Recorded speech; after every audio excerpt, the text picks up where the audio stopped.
Across the towering spine of Asia lies a world few have ever seen, a realm of prayer flags, silent valleys, and timeless faith.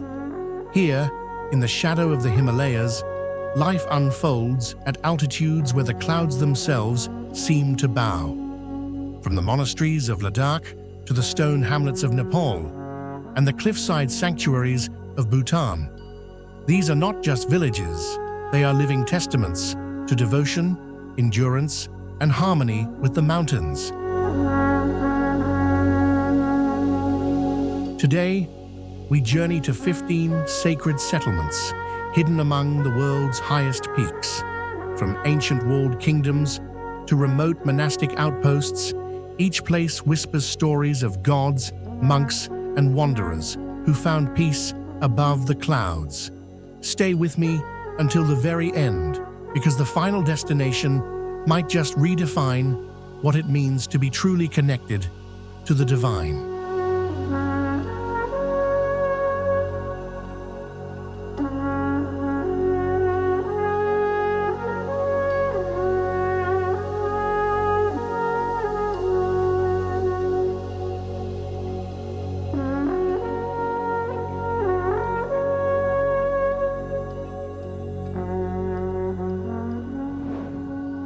Khumjung, Nepal. Here, suspended between earth and sky at nearly 4,000 meters, the Sherpa people have carved out a life that defies the ordinary. Khumjung rests in the shadow of the world's highest peaks, where prayer flags tremble in winds that have touched Everest herself. The village spreads across a natural amphitheater, its stone houses clustered like offerings to the mountains. Within the ancient Khumjung Monastery, behind flickering butter lamps and centuries of devotion, rests something extraordinary.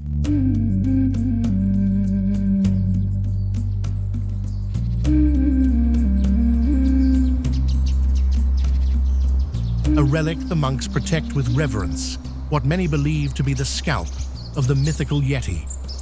The Sherpa guardians of this place carry in their blood the strength of high altitudes, their culture woven with Buddhism, and an intimate understanding of these sacred peaks.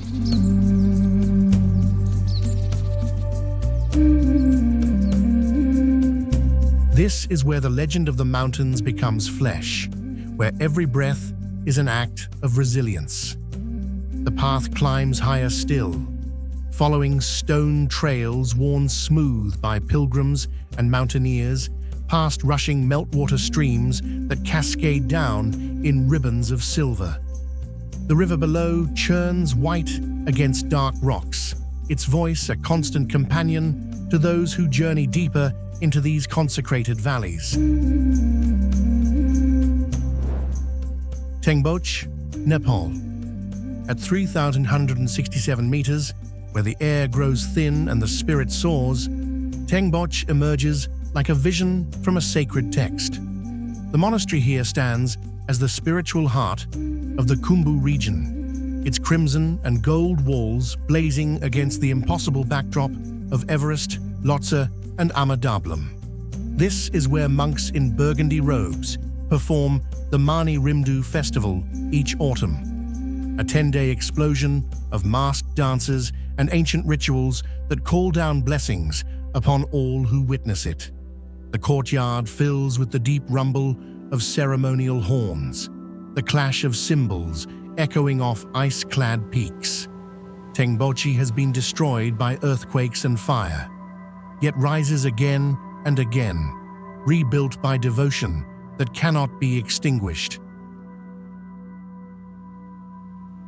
The villagers here live suspended between heaven and earth, their lives measured in seasons of festival and silence, their windows opening onto panoramas that humble the soul. Descending from the monastery's heights, the trail winds alongside a river valley where wooden bridges sway across turquoise waters. Local herders guide yaks across shallow crossings, the animals' bells creating music that travels with the current downstream.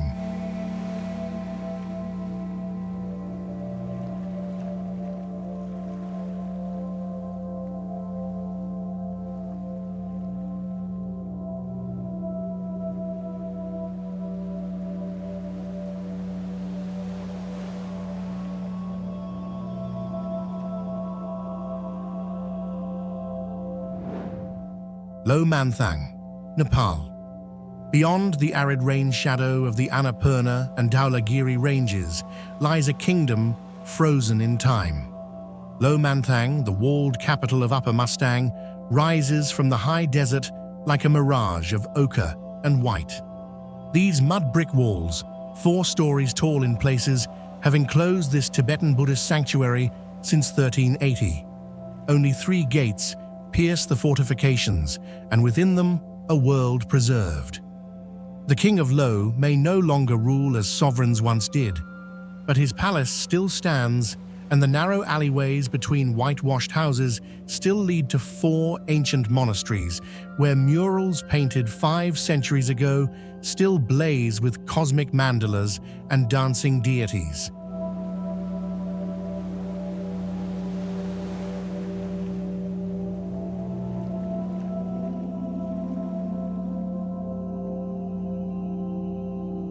The people here speak a dialect of Tibetan, practice sky burial, and maintain traditions that vanished elsewhere when armies crossed borders.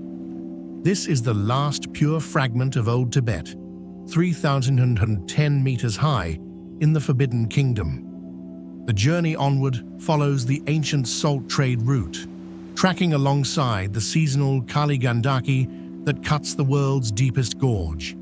Where the river widens, ferry crossings transport travelers and their horses across waters that flow from the Tibetan plateau.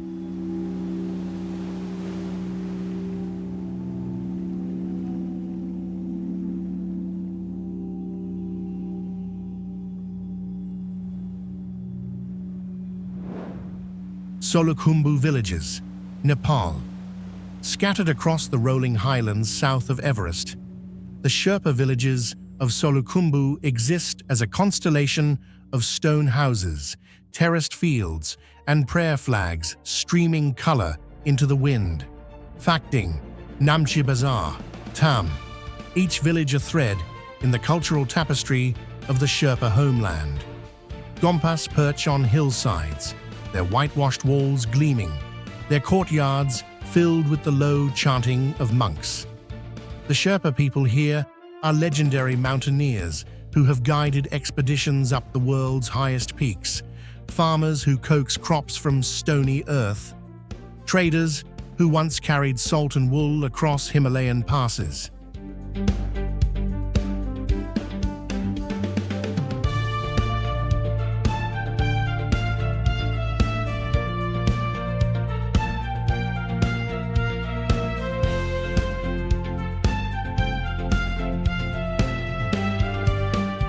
Their homes are warm with yak butter lamps, their festivals explosive with dance and Chang beer, their devotion to Buddhism absolute.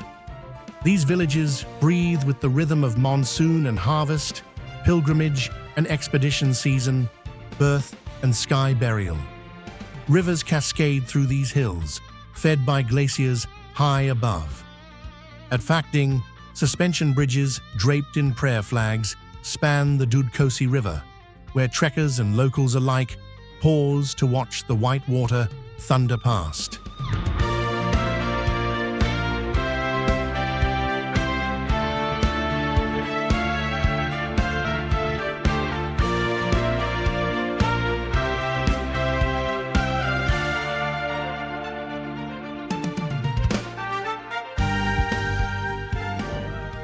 Manang, Nepal. Tucked deep within the folds of the Annapurna Range lies Manang, a valley of wind and prayer where ancient Buddhist villages cling to cliffs like forgotten fortresses. At over 3,500 meters, life here unfolds in the slow rhythm of mountain air. Barley fields ripple beneath snow peaks, and herders guide yaks across windswept trails. The village of Braka, one of Manang's oldest, rises from the rock face itself, its stone homes layered like steps to the sky. Above it, a 600-year-old monastery watches over the valley, its walls painted with faded murals of deities and protectors.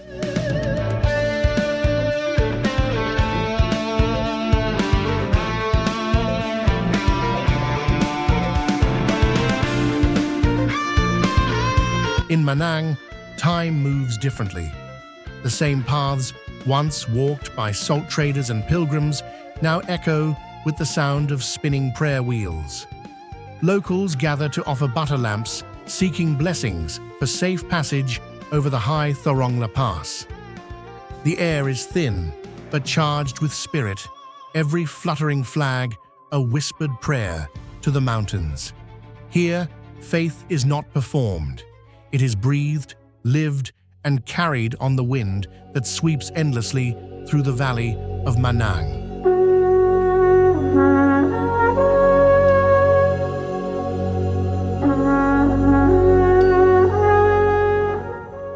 Kibber, India.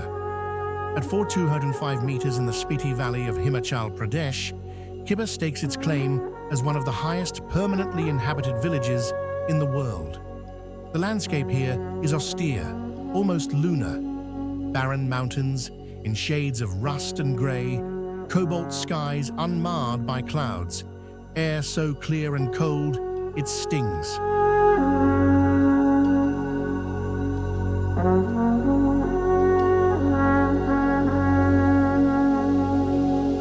The village's mud brick and stone houses cluster together against the elements, each topped with stacked brush for the brutal winter. Below Kibber, the sacred Khumjung Monastery clings to a hillock like a fortress of faith, its thousand-year-old walls containing Buddhist texts and tankas of breathtaking intricacy.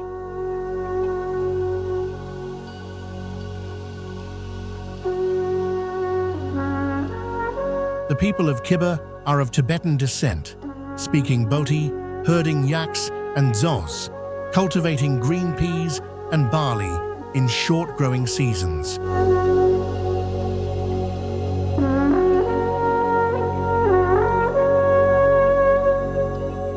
Snow leopards prowl the surrounding peaks, ibex navigate impossible cliffs, and the silence here is absolute, broken only by wind, prayer, and the occasional call of a Himalayan griffon overhead.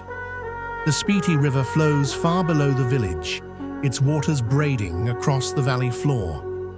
In summer, travelers ford its shallow channels on foot, while in autumn, wooden bridges provide passage as the snowmelt surges.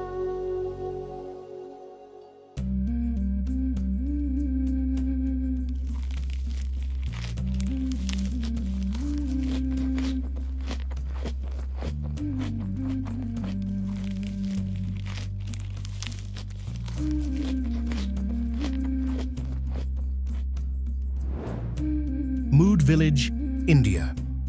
At the end of the road, where the Pin Valley opens into wilderness, Mudh sits at 3,800 meters like the last outpost of civilization.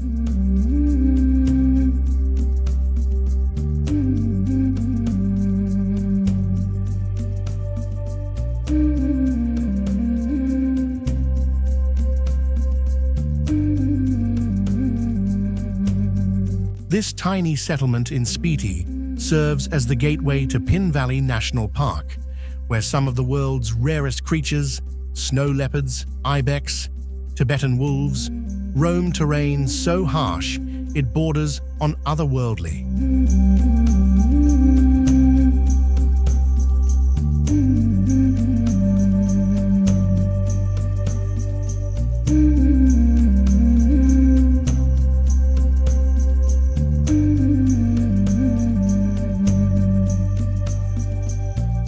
Mudh itself is a place of profound quietude. A handful of traditional stone houses with flat roofs, prayer flags strung between dwellings. Buddhist nuns maintain a small gompa here, their chants drifting across barley fields that somehow flourish in this altitude. The villagers practice polyandry, as they have for centuries, a practical response to limited resources and harsh conditions.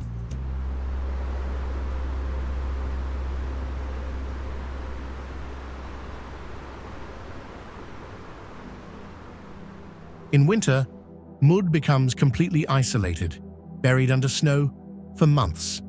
Those who live here possess a toughness and serenity forged by elevation and solitude.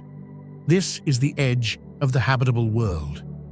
The Pin River emerges from the national park, its waters crystalline and frigid. During the brief summer, travelers cross via precarious log bridges or wade through shallows, the current strong enough to demand respect.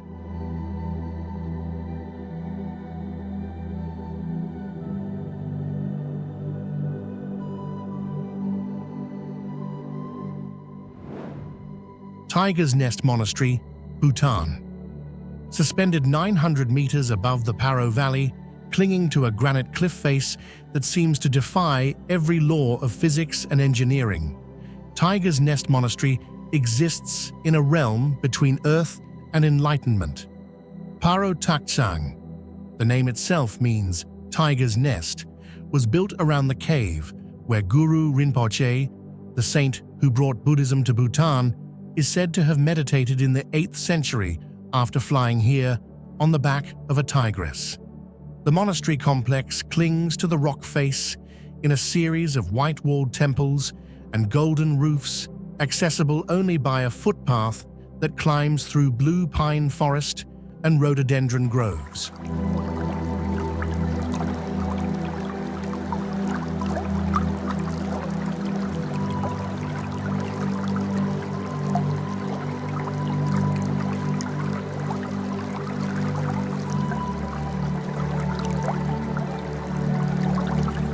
Prayer wheels line the trail, waterfalls cascade beside meditation caves, and at every turn, the monastery appears and disappears through mist like a vision that cannot be grasped. This is Bhutan's most sacred site, a place where the physical act of pilgrimage, the burning lungs, the trembling legs, the sweat and determination, becomes inseparable from spiritual devotion. To stand on the monastery's terraces is to inhabit the space where earth meets sky, where human ambition bows before the divine. Below, the Paro Chu River winds through the valley floor, its waters clear and cold from Himalayan snows.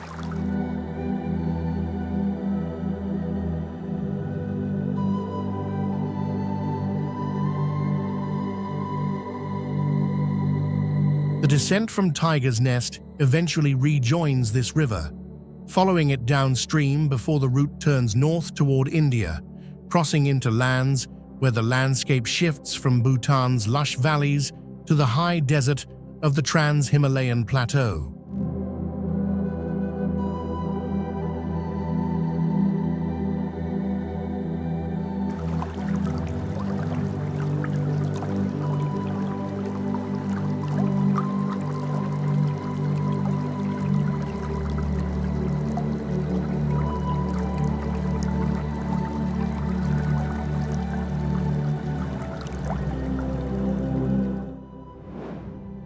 Lamayuru, India. The mainland of Ladakh rises in surreal formations, eroded hills of pale stone and clay that ripple like frozen waves beneath a sky of impossible blue. Perched above this alien landscape at 3,510 meters, Lamayuru Monastery commands the valley, one of the oldest and largest monasteries in Ladakh.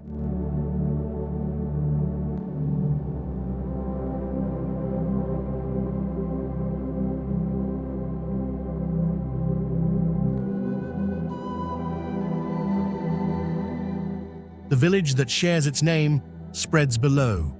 Traditional Ladakhi houses with prayer rooms on upper floors, each facing the monastery. Legend says this valley was once a sacred lake, drained by the Saint Naropa, who thrust his staff into the earth. What remains is a landscape of geological poetry and spiritual power. The monastery houses ancient murals, giant statues of the Maitreya Buddha, and hosts the masked dance festivals that draw pilgrims from across the Himalayan belt.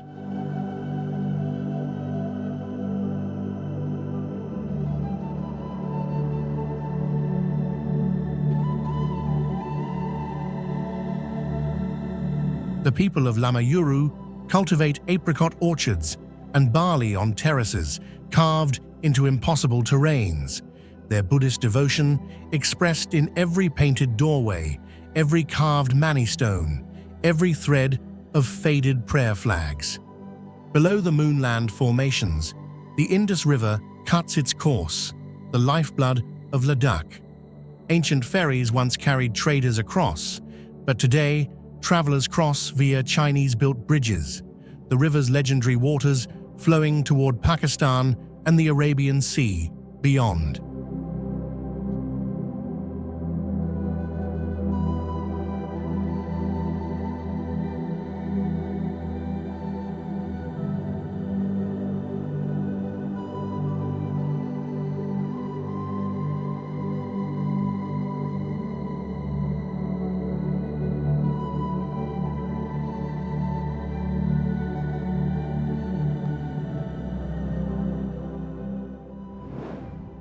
Hemis, India.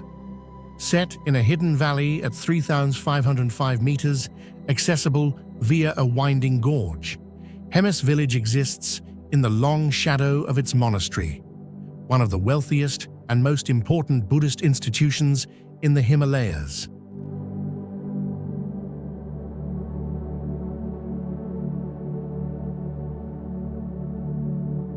The Hemis Monastery, founded in the 17th century, houses treasures beyond measure. Ancient copper-gilt statues, centuries-old thankas, libraries of Buddhist texts, and a copper statue of Buddha studded with precious stones. But Hemis is most alive during its annual festival, a riotous celebration of Padmasambhava's birthday, where masked dancers perform sacred charm dances in the monastery courtyard. Their costumes so elaborate they seem to belong to celestial beings.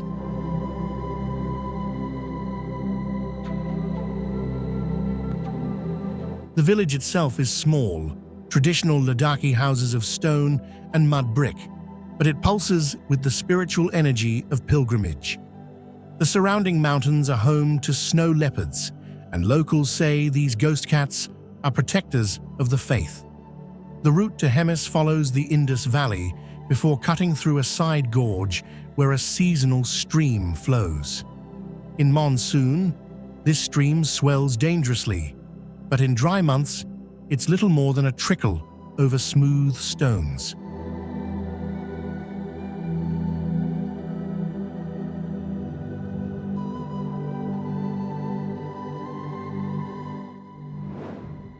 Kaza, India. The cultural capital of Spiti Valley, Kaza sits at 3,650 meters where the Pin and Spiti rivers converge, a nexus of water, trade routes, and Tibetan Buddhist tradition.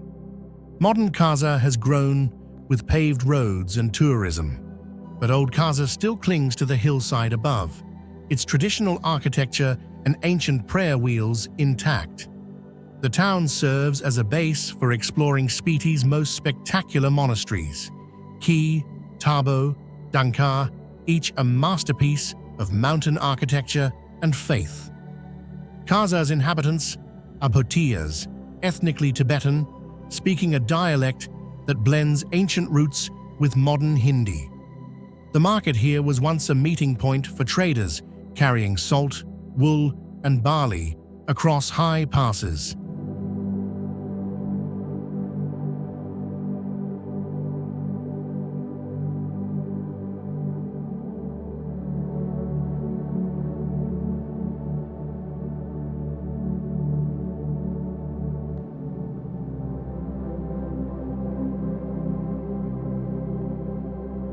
Today, it's where trekkers stock supplies, monks purchase goods, and villagers from the surrounding hamlets gather. But despite the motorcycles and guest houses, Kaza retains its essential character, a place where Buddhist devotion shapes daily life, where every morning begins with prayer. The Spiti River flows through town, its waters cold and muddy with glacial silt.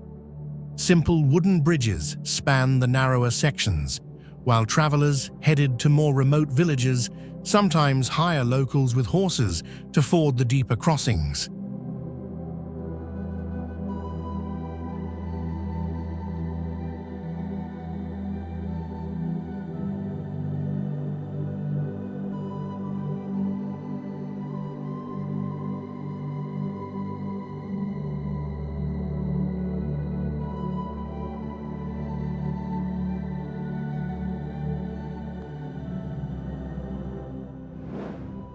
Rekong, India. The sacred peak of Kinnar Kailash dominates the skyline here, its 6,050-meter summit considered the winter home of Lord Shiva.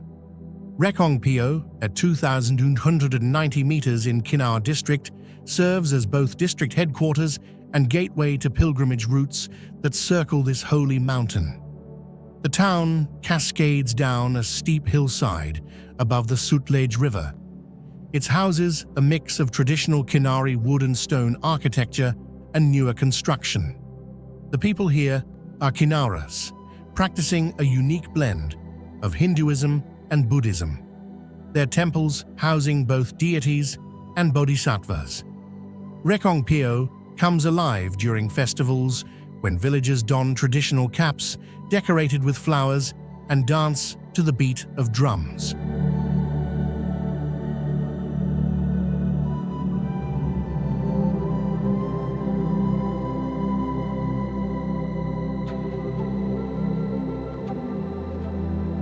The surrounding valleys produce some of the finest apples in India, and in autumn, the orchards turn golden. From vantage points around the town, Kinnar Kailash appears and disappears in clouds, its summit sometimes clear, sometimes hidden, a reminder that the divine reveals itself according to its own schedule. The mighty Sutlej River thunders through the valley far below, one of the 5 rivers of Punjab, its journey from Tibet to Pakistan carving deep gorges. Where the valley widens, small boats once ferried goods and people across, though now concrete bridges span the breadth.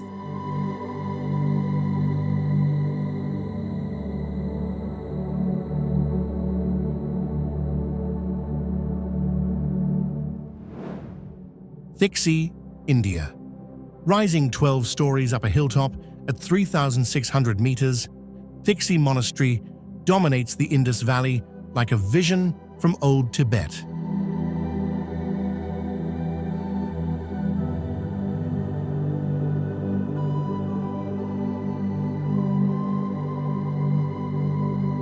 Its whitewashed walls and golden spires, stacked in ascending tiers, have earned it the nickname Mini Potala Palace, an echo of Lhasa's grandeur transplanted to Ladakhi soil.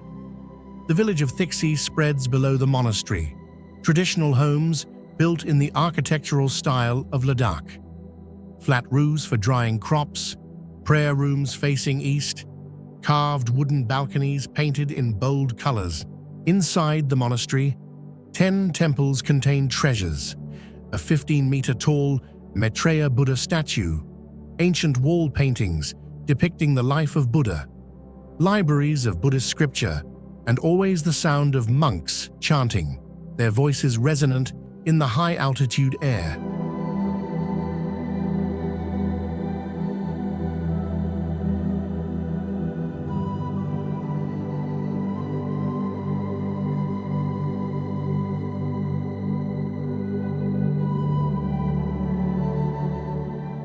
Khumjung is home to over 100 monks of the Gelugpa order, and every morning begins with prayer ceremonies that draw pilgrims from across Ladakh. Standing on the monastery's roof terraces, the Indus Valley spreads below like a promised land. Barley fields in geometric patterns, the silver thread of the river, and beyond, the Zanskar Range rising toward infinity.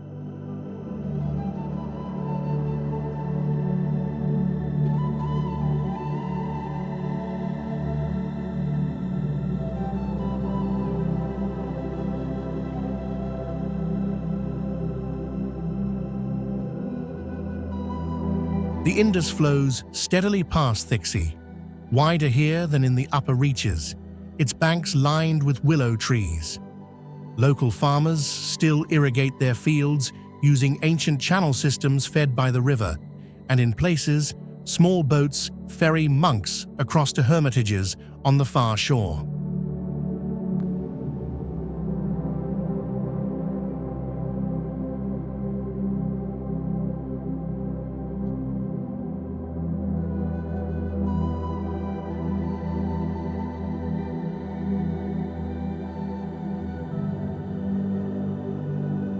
These villages, hidden among the highest peaks on Earth, are more than places.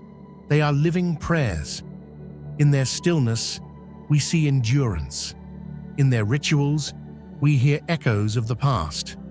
And in their people, we find the quiet strength to live in harmony with the impossible. If this journey moved you, take a moment to like, share, and subscribe, not just to support the channel, but to help others discover the sacred beauty still thriving above the clouds. Until next time, keep exploring.